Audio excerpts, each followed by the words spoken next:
conversation is good conversation, apart from when it comes out of the mouth of Kieth Ablow.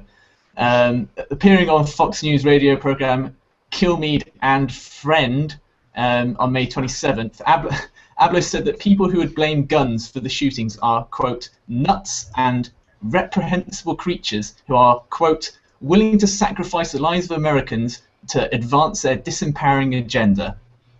So, who are these nuts and reprehensible creatures that Kieth Ablow thinks are trying to trample on his Second Amendment rights? This is the sort of person that Kieth Ablow thinks is a reprehensible creature.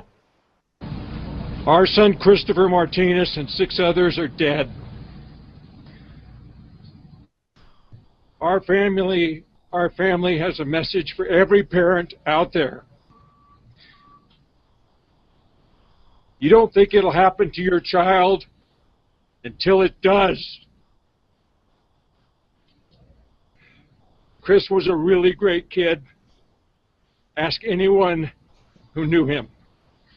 His death has left our family lost and broken.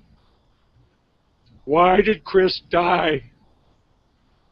Chris died because of craven, irresponsible politicians and the NRA. They talk about gun rights. What about Chris's right to live? When will this insanity stop? When will enough people say, stop this madness? We don't have to live like this. Too many have died. We should say to ourselves, not one more. Thank you. That's it. So Kieth Ablow, the expert psychologist on Fox News, thinks that that man is a nut and a reprehensible creature. But I tell you what, Kieth Ablow, you're a twat. You're an absolute moronic twat to think that that, you know, heart-stricken father who's lost his son at the hands of yet another mass shooter is a nut. It's awful.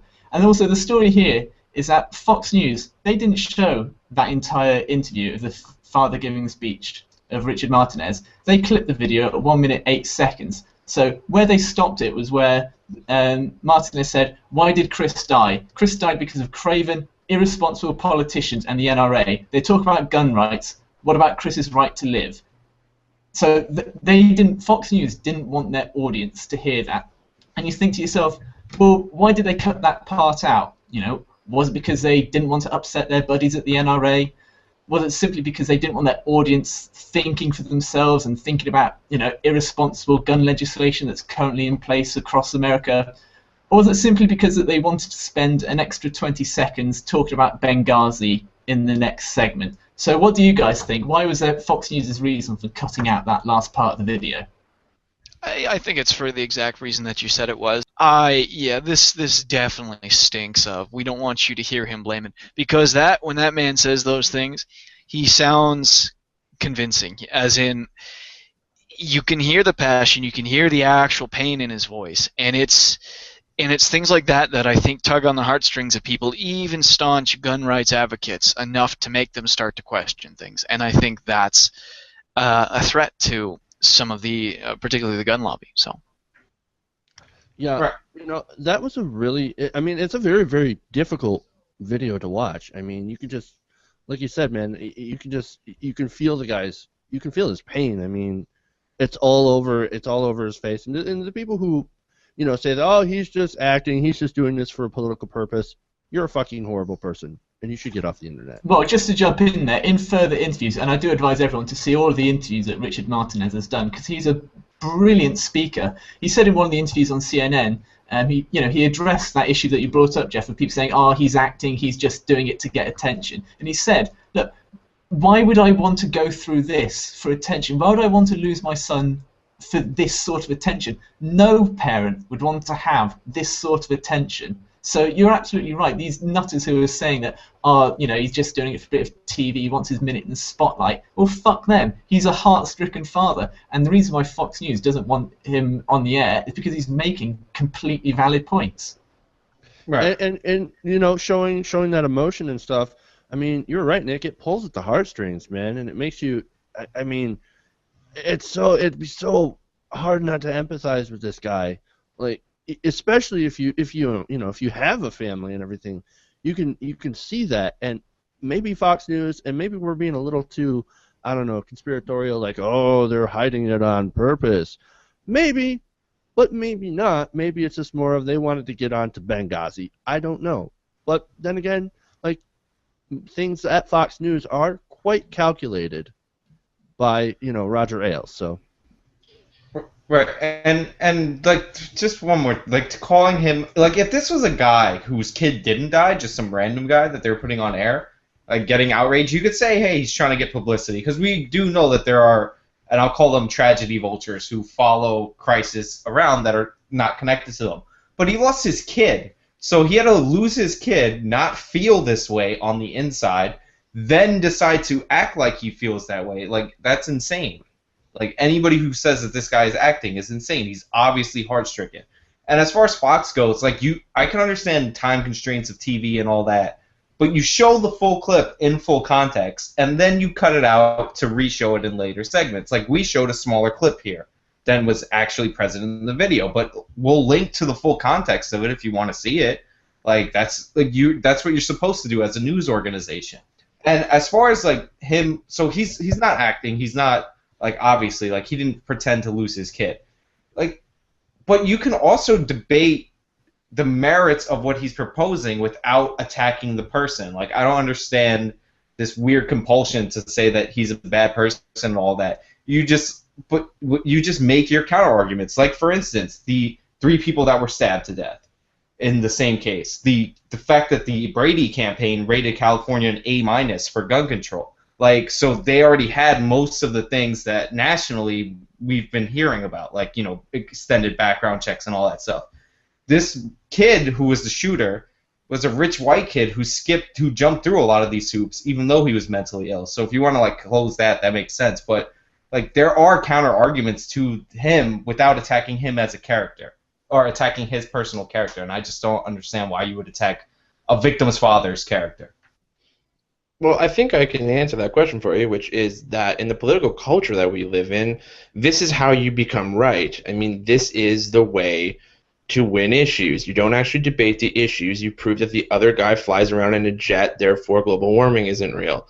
And this is the cable news culture that we've developed, which is all about, basically character assassination. And that's why when you see groups like Occupy come along, they didn't want to have a leader, and then the media criticized them for not having those structures, but then if they had them, immediately this would happen. So it's about early on muddying up the issue.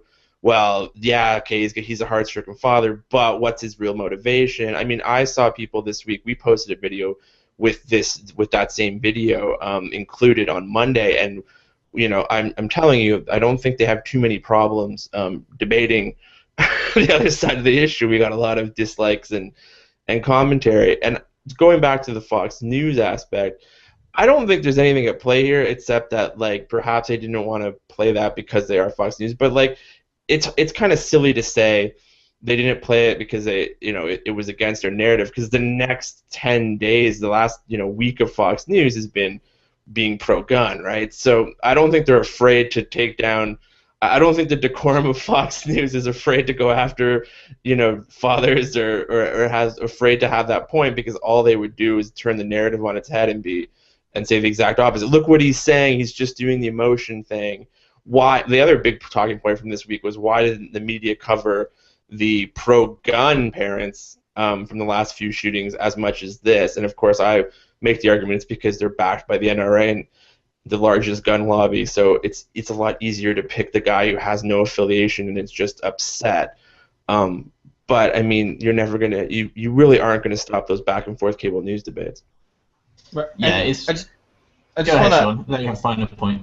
Oh yeah, I just want to add, like, one more thing. Like, the person, the victim of a crime, right? Like, you're supposed to treat them with a level of decorum and, like, politeness and all that, even if you disagree with their solutions. Like, one of the things that I hate about politics is that politicians will use victims, specifically child victims, to shove bad laws down our throat. Now, I'm not saying that what this guy's advocating for is wrong or whatever, but, like, I hate politicians who use tragedies to promote their own personal agenda. But I don't hate the people that are victimized, because they're just trying to find, like, if you listen to his earlier clip, he wants his son's death to mean something. right? So like, don't pretend he's an actor because he's trying to find meaning in a tragic situation. We all deal with loss and horrible things in different ways, and that's just the way this guy deals with it. If you want to go after the politicians, I'm right there with you. Like, but you see, that's where it starts, though, Sean. Like, if you don't have respect for the president of the United States, you don't have respect for anybody in office, you don't have respect for any, like, it just trickles down to this political narrative always being hate-filled. Like, it's no longer like, let's have a debate of ideas. It's Obama isn't from this country. And that's, I think, where things start. Like, you can't have a discourse anymore that's not about attack. Like, we've already seen all of the GOP trying out this crazy theory of Hillary Clinton's head injury. Why? Because, well, she's going to be the next nominee possibly, so got to find something with her. Rove was on the talk shows this week. I don't know if her head's okay. Like, it's jumped off a cliff, and so anybody who enters the political arena is going to end up getting this sort of mudslinging